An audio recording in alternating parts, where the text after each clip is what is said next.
ನಮಸ್ಕಾರ ಸ್ನೇಹಿತರೆ, ಭಕ್ತಿ ವೈಭವ ಯೂಟ್ಯೂಬ್ ಚಾನಲ್ಗೆ ತಮಗೆಲ್ಲರಿಗೂ ಸುಸ್ವಾಗತ. ಸ್ನೇಹಿತರೆ, ಇಂದಿನ ವಿಡಿಯೋದಲ್ಲಿ ನೀವು ಪಿತೃಪಕ್ಷವನ್ನು ಆಚರಿಸ್ತಾ ಇದ್ದರೆ ಅಥವಾ ಪಿತೃಪಕ್ಷವನ್ನು ಆಚರಿಸಬೇಕು ಅಂತ ಅಂದ್ಕೊಂಡಿದ್ರೆ ಆ ಒಂದು ಪಿತೃಪಕ್ಷ ದಿನ ಮಾಡಿದಂತಹ ಪಿಂಡದಾನವನ್ನು ಕಾಗೆ ತಿನ್ನದೇ ಇದ್ದರೆ, ಅಂದರೆ ಶ್ರಾದ್ದಾಹಾರವನ್ನು ಕಾಗೆ ತಿನ್ನದೇ ಇದ್ದರೆ ಏನು ಮಾಡಬೇಕು ಅಂತ ಈ ವಿಡಿಯೋ ಮೂಲಕ ತಿಳ್ಕೊಳ್ಳೋದಕ್ಕಿಂತ ಮುಂಚೆ ದಯವಿಟ್ಟು ಚಾನಲನ್ನು ಸಬ್ಸ್ಕ್ರೈಬ್ ಮಾಡ್ಕೊಳ್ಳಿ. ಸಬ್ಸ್ಕ್ರೈಬ್ ಮಾಡಿಕೊಂಡ್ರೆ ನಾನು ಹಾಕುವ ಪ್ರತಿಯೊಂದು ವಿಡಿಯೋ ಮೊದಲು ನಿಮಗೆ ಬಂದು ತಲುಪುತ್ತೆ. ಆಗ ವಿಡಿಯೋನ ಮೊದಲು ನೀವೇ ನೋಡ್ಬೋದು. ಹಾಗೆ ವಿಡಿಯೋ ಇಷ್ಟ ಆಯಿತು ಅಂದರೆ ವಿಡಿಯೋಗೆ ಲೈಕ್ ಮಾಡಿ, ಶೇರ್ ಮಾಡಿ, ಕಮೆಂಟ್ ಮಾಡಿ.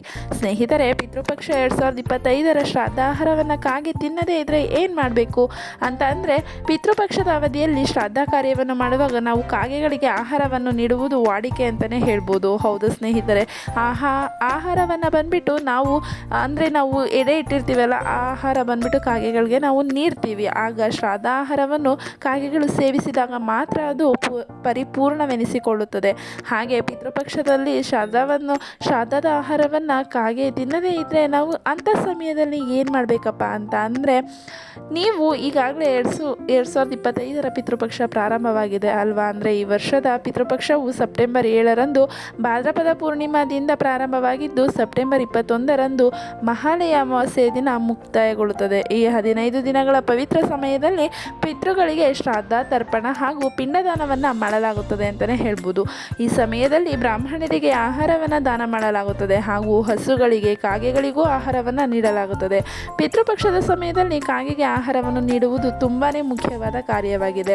ಹಾಗೆ ಪಿತೃಪಕ್ಷದ ಸಮಯದಲ್ಲಿ ಕಾಗೆಗಳನ್ನು ನಮ್ಮ ಪಿತೃಗಳು ಎಂದು ಪರಿಗಣಿಸಲಾಗುತ್ತದೆ. ಕಾಗೆಗಳಿಗೆ ಆಹಾರವನ್ನು ನೀಡುವುದರಿಂದ ಅದು ನೇರವಾಗಿ ನಮ್ಮ ಪಿತೃಗಳಿಗೆ ತಲುಪುತ್ತದೆ ಎಂಬುದು ನಂಬಿಕೆಯಾಗಿದೆ.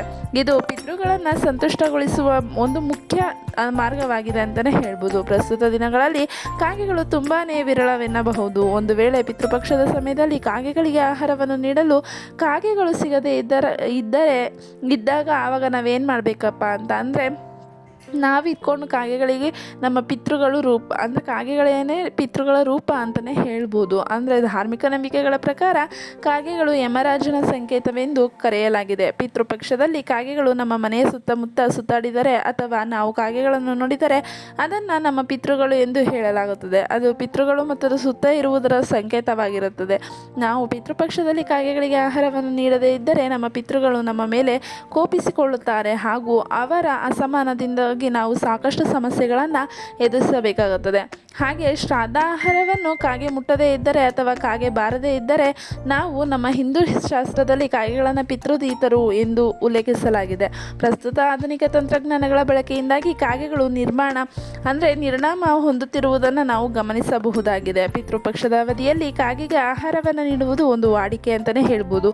ಈ ಸಮಯದಲ್ಲಿ ಕಾಗೆಗಳು ನಾವು ನೀಡಿದ ಆಹಾರವನ್ನು ಸ್ಪರ್ಶಿಸಿದರೆ ಅಥವಾ ತಿಂದರೆ ಅದು ಪಿತೃಗಳು ನಮ್ಮ ಮೇಲೆ ಸಂತುಷ್ಟರಾಗಿರುವುದನ್ನು ಸೂಚಿಸುತ್ತದೆ. ಹಾಗೆ ಪಿತೃಗಳು ನಮ್ಮ ನೋವು ನಲಿವಿನಲ್ಲೂ ಕೂಡ ಭಾಗಿಯಾಗಿದ್ದಾರೆ ಎಂಬುದನ್ನು ಹೇಳಲಾಗುತ್ತದೆ. ಒಂದು ವೇಳೆ ಪಿತೃಪಕ್ಷದ ಅವಧಿಯಲ್ಲಿ ಶ್ರಾದ್ದವನ್ನು ಮಾಡಿ ಕಾಗೆಗೆ ಆಹಾರವನ್ನು ನೀಡಿದಾಗ ಕಾಗೆಗಳು ಅದನ್ನು ತಿನ್ನಲು ಬಾರದೇ ಇದ್ದಾಗ ಹಸುಗಳಿಗೆ ಅಥವಾ ನಾಯಿಗಳಿಗೆ ಕಾಗೆಗಳ ಹೆಸರಿನಲ್ಲಿ ನೀಡಬಹುದಾಗಿದೆ. ನೋಡಿದ್ರಲ್ಲ ಸ್ನೇಹಿತರೆ, ಕಾಗೆಗಳೇನಾದರೂ ತಿಂದಿಲ್ಲ ಅಂತ ಅಂದರೆ ಆ ಒಂದು ಆಹಾರವನ್ನು ಹಸುಗಳಿಗೆ ಇಲ್ಲ ಅಂದರೆ ನಾಯಿಗಳಿಗೆ ನೀವು ಕಾಗೆ ಹೆಸರಿನಲ್ಲಿ ನೀಡ್ಬೋದು ಅಂತಲೇ ಹೇಳ್ತಿದ್ದಾರೆ. ಯಾಕಂದರೆ ಪಿತೃಗಳಿಗೆ ನೀಡುವ ಆಹಾರವನ್ನು ನಾವು ಪಂಚಬಲಿ ಎಂದು ಕರೆಯುತ್ತೇವೆ. ಈ ಪಂಚಬಲಿಯನ್ನು ನಾವು ಪಿತೃಗಳ ಹೆಸರಿನಲ್ಲಿ ಕಾಗೆ, ಹಸು, ನಾಯಿ, ಇರುವೆ ಮತ್ತು ದೇವರಿಗೆ ನೀಡುತ್ತೇವೆ ಅಂತಲೇ ಹೇಳ್ಬೋದು.